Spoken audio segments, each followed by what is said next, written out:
Hi, this is Jason from Horrific Nightmares. Welcome back to the Terror in the Isles Challenge.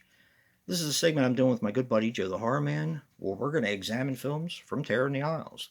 Not only the theatrical cut, but the TV cut as well. Today, we're going to be talking about Phantom of the Paradise. Phantom of the Paradise is a 1979 film, which runs approximately 91 minutes, and is written and directed by Brian De Palma, one of my favorites. He was responsible for Obsession, Dressed to Kill, and Raising Cain. Now this stars Paul Williams as Swan. Now he was in Baby Driver, Nowhere Man, and Postal Worker. William Finley as Winslow. He passed away on April 14th, 2012 at the age of 71. He was in The Black Dahlia, which is also a Brian De Palma film. Sisters, also a Brian De Palma film. And Simon. And Jessica Harper as Phoenix. She was in Shock Treatment, The Evictors, and Suspiria. Yes. Now the budget on this was $1.3 million, and the thing I found incredibly interesting was Jessica Harper. Jessica Harper actually beat out Linda Ronstadt for the role of Phoenix, and she has a great voice. Okay, Phantom of the Opera, and actually I'm going to take this cover off. I do love the slipcover. I've had this actually since it first came out, but I like this cover better. I don't know why, I just like it better. Anyway, Phantom of the Paradise is basically a rock and roll opera telling of Phantom of the Opera, more or less.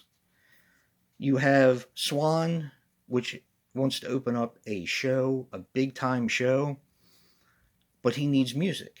And he finds this guy named Winslow. Now Winslow just happens to be performing in front of him, and he writes this amazing music. But Swan wants it. So actually Swan steals it from him. Now he becomes fond of a singer named Phoenix, which of course is played by Jessica Harper.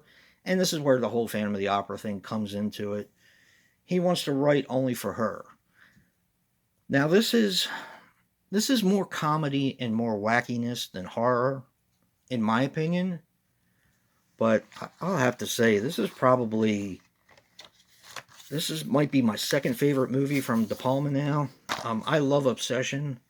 I love Dressed to Kill, which we've already covered. Actually, I love a lot of his movies. And I have a long history with this movie.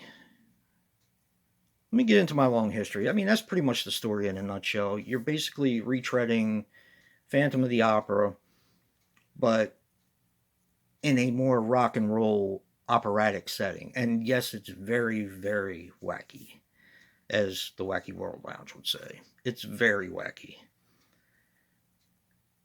Kind of lighthearted and just a lot of fun. Now, let me get into my history with this film. And my history in the film directly relates to Terror in the Isles, because that's where I originally saw clips of it on this. And I was like, I gotta see this film. Well, I saw it when I was younger. I was on a quest to watch everything from Terror in the Isles that I could find.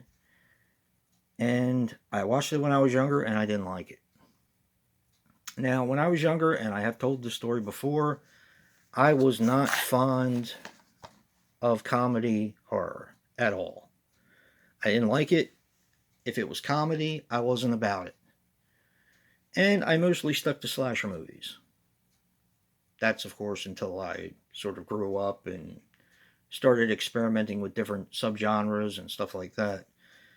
But I did not like this movie at all. I ended up buying it when it first came out, probably 4 years ago, because Scream Factory's been around about that long now. I remember getting this when it first came out. That's why I have the slipcover. And I liked it better.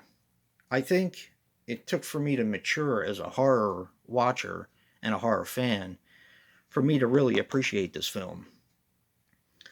So actually, I watched it when I bought it, haven't touched it since. Been about 4 years, 3 or 4 years. And my third time watching it was with Joe. And I have to say, this movie is freaking amazing. I love, love, love this movie. It's just different. I've seen so many takes on Phantom of the Opera. I mean, Hammer's probably my favorite. I love the one with, of course, the original Universal Monster one. I like the one with Robert Englund. Um, but this one, man, whew, and there's a lot more, believe me. But this one, there's just something about it that I just freaking love it. It's amazing. So definitely check this one out. I'm going to get to my relatable recommendation because I'm rambling on again. And it's going to be another Brian De Palma movie. And I decided to use Raising Cain as my relatable recommendation. Now, the two movies couldn't be more different, but Brian De Palma is a fantastic director, and he has a certain style about him that I love it.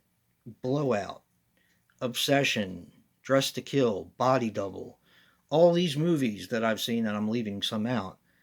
But he has a definite style. And Carrie, yeah, we're going to be checking out Carrie on this challenge too. He has a style to his direction that I just freaking love.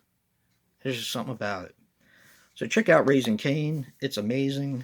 Check out Phantom of the Paradise. It's equally, if not more amazing. And don't forget to check out Joe's review and see what he picked. And if you like what you see in here, hit that like button and subscribe. And until next time, peace.